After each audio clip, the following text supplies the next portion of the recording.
Hello, guys, and welcome to my podcast. This episode will be covering movies and how they've changed throughout the years. Movies have been a main staple of mass media for decades. Not only do they create new social norms, but they can also reflect on old ones. For example, when white actors would play black actors by rubbing charcoal on their face. Now that is seen as something very offensive and it would not be done in the new industry. Movies can tell any story they want, and with new technological advancements, it has become more believable. Movies can also represent a change in time. Indiana Jones and the Temple of Doom created a new rating, PG-13. The movie was on the verge of being rated R, but it was still mostly appropriate for kids. The main issue was a scene where the main villain pulls out someone's beating heart.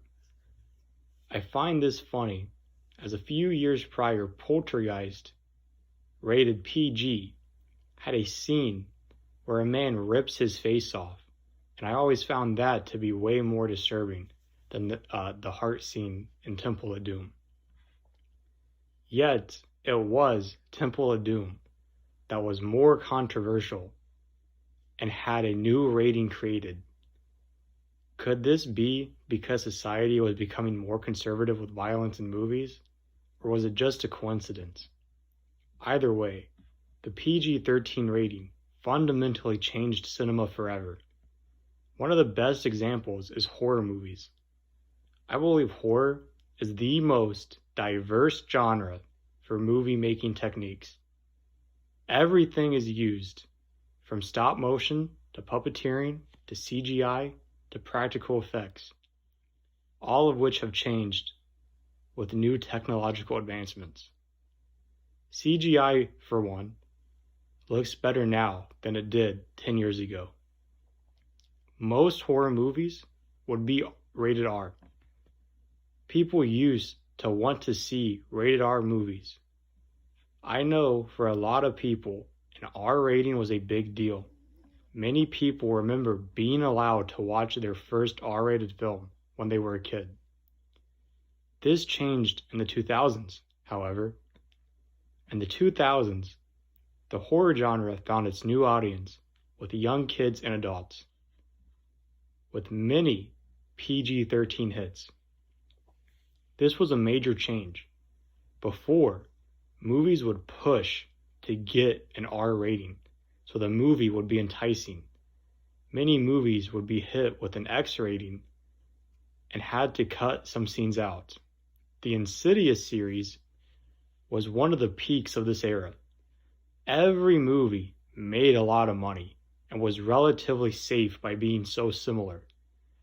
They were all cheap to make, and because they all followed almost the same premise, they just all worked. The other popular movies, the PG-13 hits, were just as similar. Most were ghost stories, and people would be killed off screen, lacking blood or gore that was desired in these films years ago.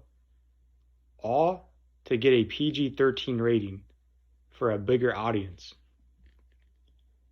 The other big PG-13 genre were the young adult book adaptations. This would include Hunger Games, Divergent, and The Maze Runner. These movies were very popular among kids and adults. Movies like The Maze Runner, where the story takes place in a maze, took advantage of modern digital effects. They were able to portray the huge 1,000-foot walls of the maze and make it look great.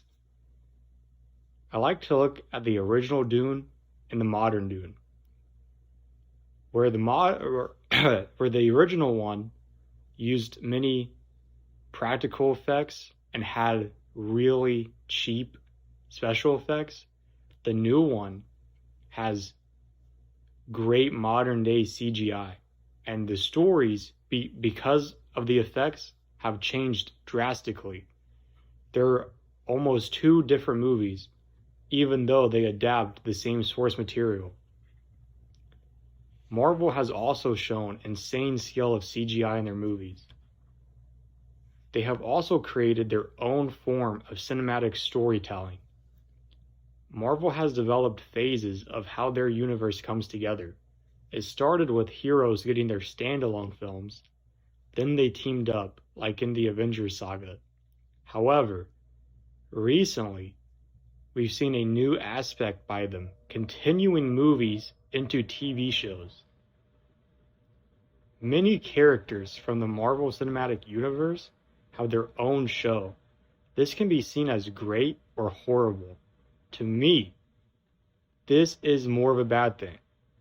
It can be very annoying to have to watch multiple seasons of multiple shows to keep up with the new movies. Of course, if you love Marvel films, this will probably be welcomed as it is way more content than ever. Star Wars has also picked up on this kind of storytelling as well. Star Wars is kind of the opposite though. The shows are better than the movies, whereas Marvel movies are better than the shows. Just in my life, so far, I have personally seen the change and development of cinema. I have seen what has trended throughout the years. A lot of it was unexpected. I have seen how much better CGI has gotten. I have seen how TV shows have developed through streaming services. Right now, I believe we are seeing new trends. The horror genre is experiencing a surge in new, creative rated R movies such as Barbarian or Malignant. I am very excited to see how movies and the movie watching experience will change in the upcoming years, considering how much has changed in the last few.